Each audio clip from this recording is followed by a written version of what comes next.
The following announcement has been paid for by the WZWA Network. WZWA Sports. It's in the game.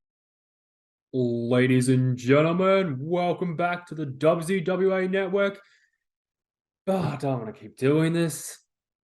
Podcasting from his own Swampview. Sorry, I can't give you the Bruce Buffer. It just gets too much, you know. But look, you are back here, back with your boy Hogsley. We are looking at UFC 289 today. And, oh man, out of all the cards I've watched so far for these reviews, this has by far been one of the best ones I've watched. God damn, this was entertaining. But I'll liken it, you know, it was like having some great sex. You know, for the first 2 hours, you're just like, yes, this is fantastic. And then it comes to the finish and it just dribbles out of you. Okay? I know that's vulgar, but like after all that excitement, I want an explosive finish, damn it. And this did not give it to me. But we'll get into that as always. We'll do this chronologically. So we'll start with Barriault versus Anders. Okay, and what a way. If this was the foreplay for the great sex, this was the best foreplay I've ever had as well. This was incredible. This fight deservedly wins fight of the night from the UFC, and it is clearly evident to see why. From the get-go, I know Barriault's a hometown hero, home country hero. The crowd was so into it. It was electric. They were behind their guy for the whole card. The crowd was doing it for me. That's what I love to see from a crowd. I love the atmosphere that generates, because it heightens every match that you're going to watch. So, where do I even start with just how entertaining this fight was? To use a term that you hear in boxing, maybe you use it in UFC, but it was like it was fought out of a phone booth at times.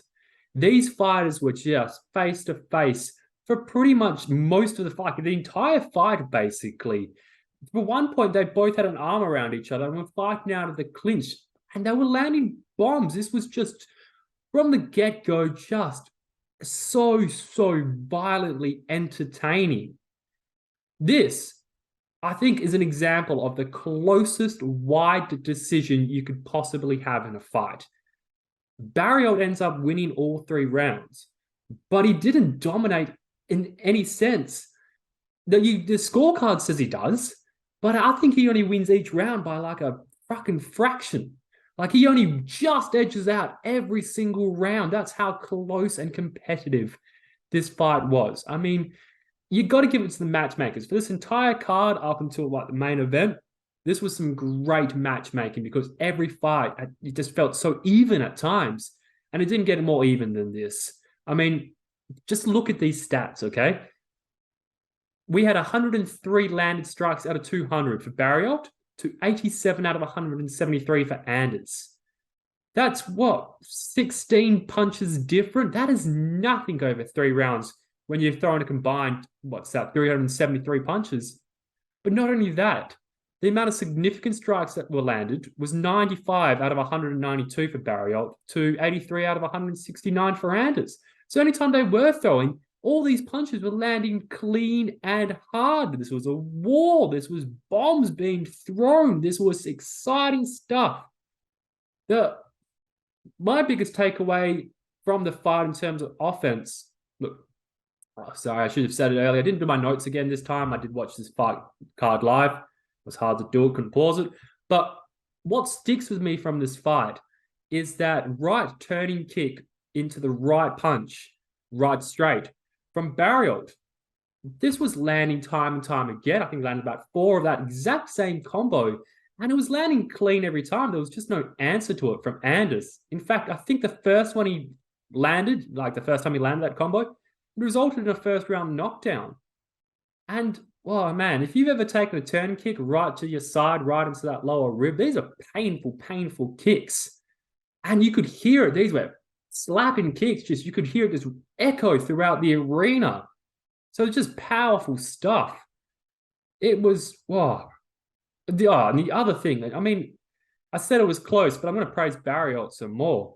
this was some insane takedown defense. I don't know if Anders is known for his wrestling ability, but Anders went for a takedown 11 times and landed one, or converted one of them. That is insane takedown defense. So honestly, just what a way to start a card. That was explosive, exciting, entertaining action from the first bell to the last bell. That was just, love it.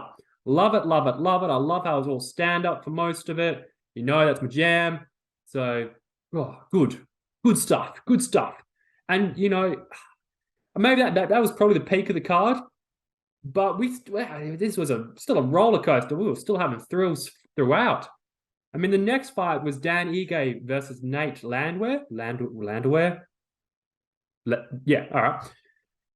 Technically, this was a closer fight on the cards, but I believe it was a wider fight than the first fight, even though technically it was closer.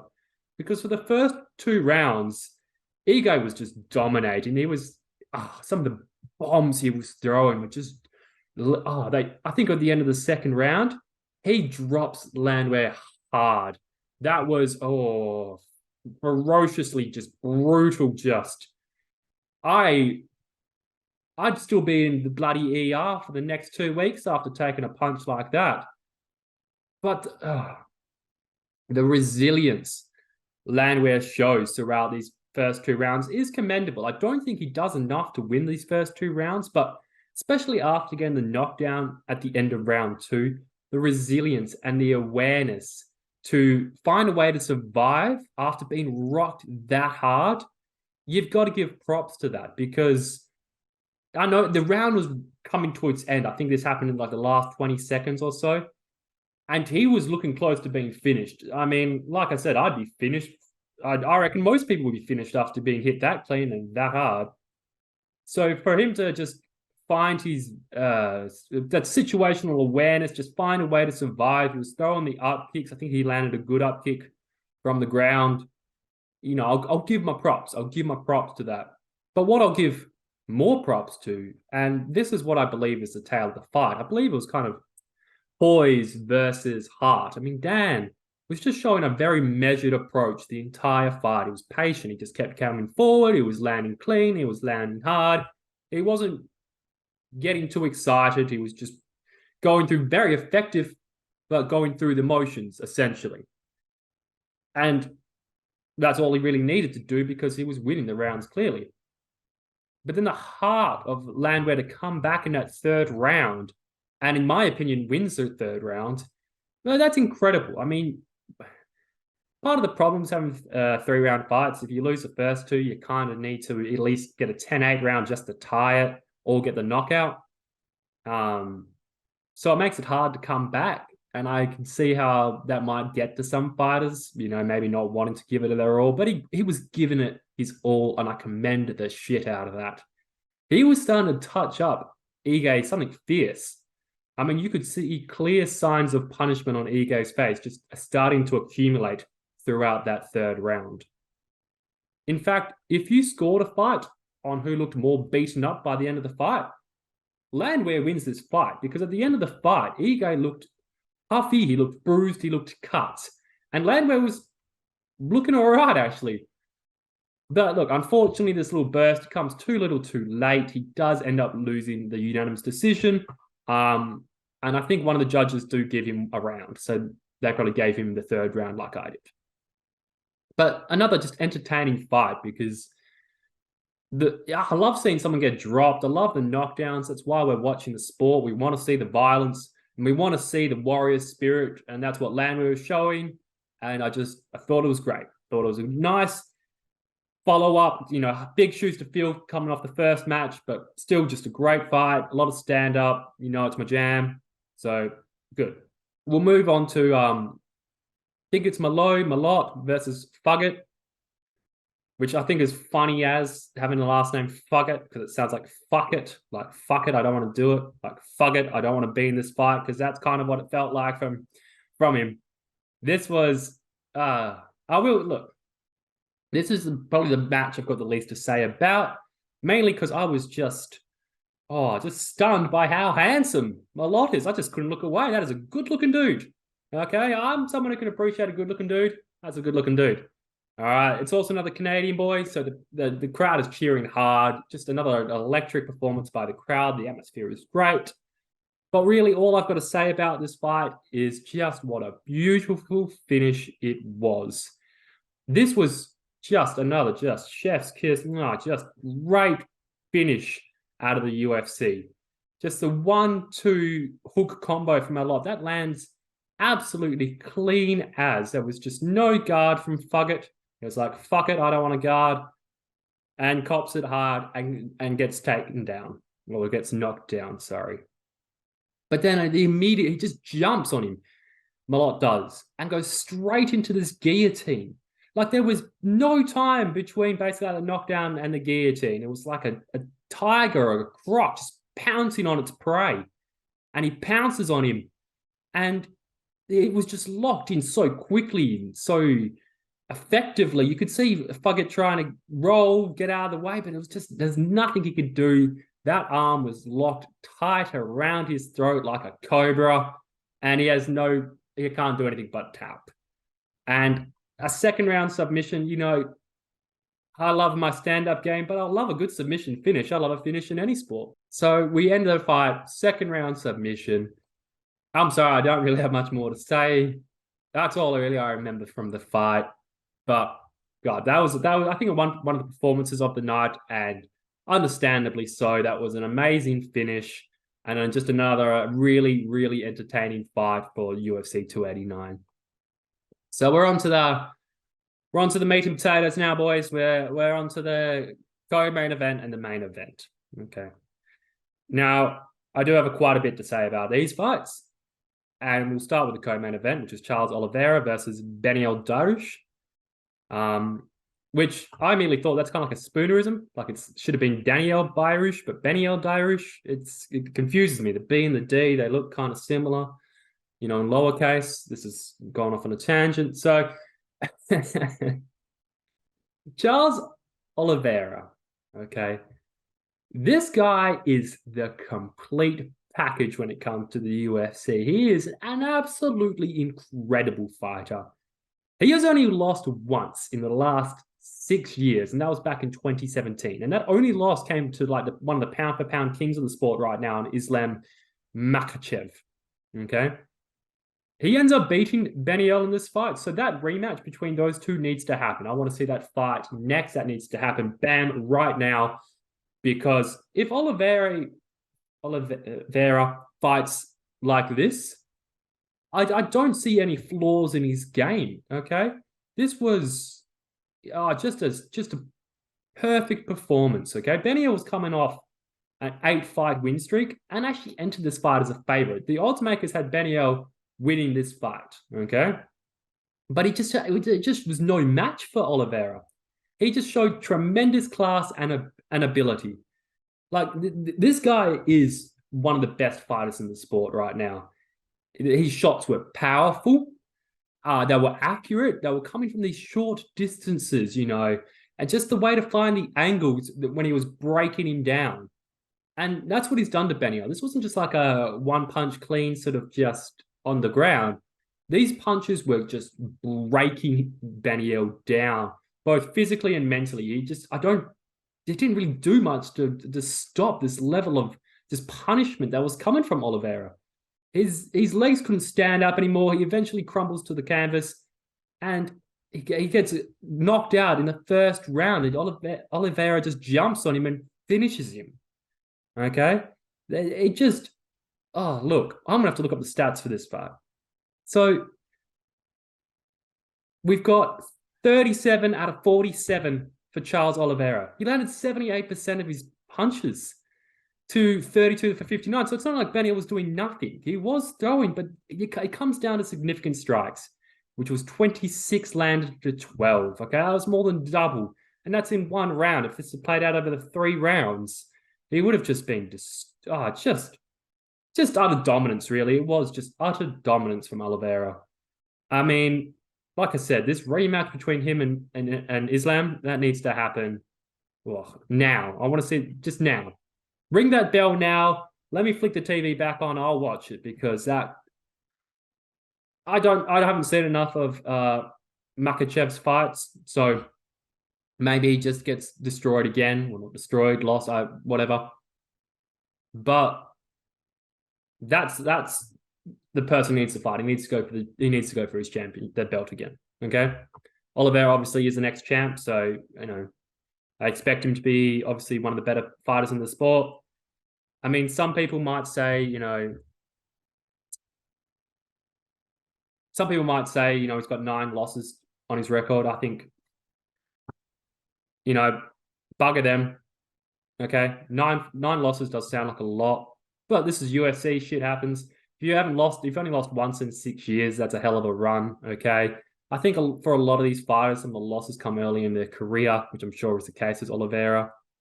And you're not a complete fighter at that point. He's a complete fighter now. Okay. I didn't see any flaws in this game. I think he's got the wrestling, he's got the jiu-jitsu, he's got the striking. He only really needed the striking in this fight, but it was more than enough to take him over someone who was on a hell of a momentum streak. So just once again, like these first 4 fights have all just been incredibly entertaining watches. And unfortunately, that's where that entertainment ends. Because now we move on to Nunes versus Aldana, the main event. Now, disclaimer, well, you probably already know, but Aldana obviously was a late replacement for Juliana Pena. I don't actually know how much notice she's been given, but it's not like they've been like, oh, Pena can't do it, we'll pick up someone from the garbage pit. I mean, Aldana was ranked 5th in the division, so she's at least a top-ranked, woman in the division. So this should have been somewhat competitive, if Aldana ever wants to be champion. Maybe she'll get a chance later on. We'll get into it. But you've got to at least fight, right? She did none of that this afternoon, okay? I would have thought she was no slouch, but she gave nothing. She gave absolutely nothing when she came facing the beast that is Nunes, okay? And Nunes is a beast in every sense of the word. She is a terrifying powerhouse of a fighter. And I think Aldana was scared. She looked so hesitant the entire fight. She was just on the defensive for every single part. You could hear the corner getting frustrated with her. They're like, you need to just go out there and do something, anything. Just start throwing some sort of offense out there. But she didn't want to. She was flat out just worried about what was coming back from her. And Nunes has some cracking power. And she did not want any part of it tonight. Nunes, I know her as a striker. I've seen a couple of her fights, and I just know her as just rocking people and taking them down in brutal fashion. But she showed an absolute complete fight tonight. There was absolutely no flaws in her fight. This was a perfect performance from her as well. It wasn't just her stand-up punches. She was mixing in very effective takedowns, a great wrestling ability today. And she was mixing in these, and what I believe to be her most effective offense all night, with these brutal leg kicks that just kept landing against the lead knee of Aldana. That knee was buckling something fierce. At one point, it looked like it almost bent in the other way. I'm surprised she didn't do a MCL or ACL, whatever CLs in your knee, because these were painful looking kicks, and they just kept landing time and time again. And Aldana had no answer for it. There was nothing coming back, no answer for that. All she was doing was a high guard all night and remaining pretty much on the back foot. So she ends up winning a clean sweep on the cards, and it's easy to see why. Let me read out these stats to you, okay? She outlanded Aldana 196 to 57. 196 to 57. That's over triple. We're almost looking at quadruple the amount of strikes landed. Okay? And she was connecting at a 60% rate. So she was landing with accuracy, effective accuracy the entire night. And when it came to her wrestling ability, she took her down 6 times. I mean, I don't really know Nunes as a wrestler. To get six takedowns in a fight, I mean, that's kind of a lot, ain't it? I mean, I don't really know, but 6 seems like a lot. I mean, that's over 1 round, okay? So it was just, like I said, a complete fight from a complete fighter. And in my opinion, and I'm sure in a lot of other people's opinion, Nunes is clear-cut the greatest woman of all time. She is the GOAT, okay? I can't think of another fighter who's come close to the kind of legacy she has in the sport, okay? And that's a legacy that she's leaving now. This is, unfortunately, Nunes announces her retirement after this fight. And fair play to her, because what else is there for her to do in the sport? She has done everything. She's achieved so much. She has set records in so many different areas. And I just don't know who else there is for her to fight. I mean, who was the woman that just beat Shevchenko? Maybe that's a fight. I don't know if that's happened. I can't even remember who that fight was. I should. I reviewed it. But I don't think she needs to. Okay, she's already had some wins over some of the biggest stars and fighters in her era, with wins over Cyborg, Rousey, Holm, and some of these fights winning in just absolutely devastating fashion as well. This win wasn't needed to cement her status as the GOAT. Sure helps, but it just, I mean, Nunes, in my opinion, is actually in the conversation of the GOAT, just in general. If it wasn't for how much of a monster John Jones is, and just him just not really having any competitors in the sport that seem anywhere near his level at times, bugger the losses, Amanda Nunes is up there, in my opinion. She's got to be like top 3 in the GOAT discussion. I don't care what people say. I don't care if you think the women's divisions weren't as strong. She's got wins over some big names. She's got just absolute dominating wins. Like tonight, this was just domination from start to finish. This would have been a finish had Aldana decided to open up more. But because she was on the defensive and trying to survive, and that's all she wanted to do tonight is survive to the final bell, this would have been a finish. But instead, it ends up just being an absolute clean sweep, 5 rounds to 0, just domination by the greatest woman of all time. So that's it. That's all my thoughts on the card. Like I said, great finish, just great start, and then it's gone down a little bit, but it's maintained the energy, and then just because Aldana gave nothing. That's no fault to Nunes. But overall, it's probably been one of the best UFC cards I've done or reviewed by far. The only last note I have tonight is, did anyone else see the railing giveaway before the Malott fight? The camera cut pretty quickly, but as he's making his way to the ring, I saw that railing go and some people fall. That looked dangerous. I haven't seen anyone talk about it yet or any sort of follow-up. Maybe my eyes are playing tricks on me. You let me know in the comments. But I think that railing gave way. I think I heard the commentators say. Like I said, I watched this fight live at a sports bar. It was loud as. The atmosphere there was incredible. So, yeah, let me know in the comments if I did see what I saw. Also, let me know in the comments where you rank Nunes in the GOAT conversation. Do you believe she's the GOAT as well? Like, comment, subscribe, all that good shit. And we will see you down the road. WZWA Network, that's the way we play. Good God Almighty. WZWA Network, that's the way we play. Get puppies. WZWA Network, that's the way we play. Get. The following announcement has been paid for by the WZWA Network.